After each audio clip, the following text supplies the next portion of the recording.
ज्ञान की कहानी। एक महिला की कहानी। बहुत समय पहले एक गांव में सुजाता नाम की एक महिला रहती थी। वह अपने ज्ञान और बुद्धिमत्ता के लिए पूरे इलाके में प्रसिद्ध थी। सुजाता का मानना था कि सच्चा ज्ञान केवल पढ़ाई से नहीं, बल्कि अनुभव और अच्छे कर्मों से आता है। गांव के लोग अपनी समस्याओं का समाधान पाने के लिए उसके पास आते। वह धैर्यपूर्वक उनकी बात सुनती और समझदारी से समाधान देती। उसकी बातें न केवल समस्या को हल करती थीं, बल्कि लोगों को जीवन के गहरे सबक भी सिखाती थीं।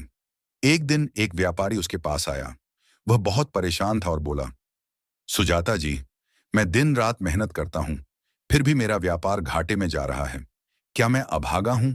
सुजाता ने मुस्कुराते हुए कहा, तुम्हारी मेहनत तो प्रशंसा योग्य है, लेकिन क्या तुमने कभी सोचा कि अपने कर्मचारियों और ग्राहकों के साथ कैसा व्यवहार करते हो?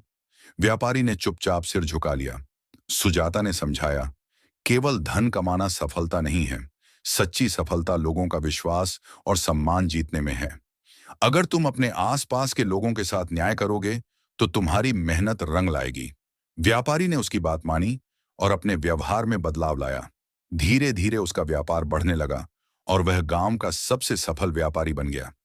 कुछ समय बाद गांव के एक किसान ने सुजाता से पूछा, हम फसल उगाते हैं, लेकिन कभी कभी मौसम खराब हो जाता है और हमारी मेहनत बेकार जाती है। क्या इसका कोई समाधान है? सुजाता ने कहा, प्रकृति के साथ सामंजस्य बनाकर चलो।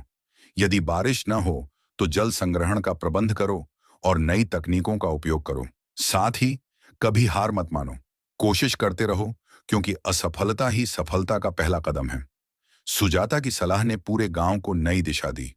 लोग न केवल व्यावहारिक जीवन में सफलता पाने लगे, बल्कि एक दूसरे के साथ मिलजुल कर रहने लगे।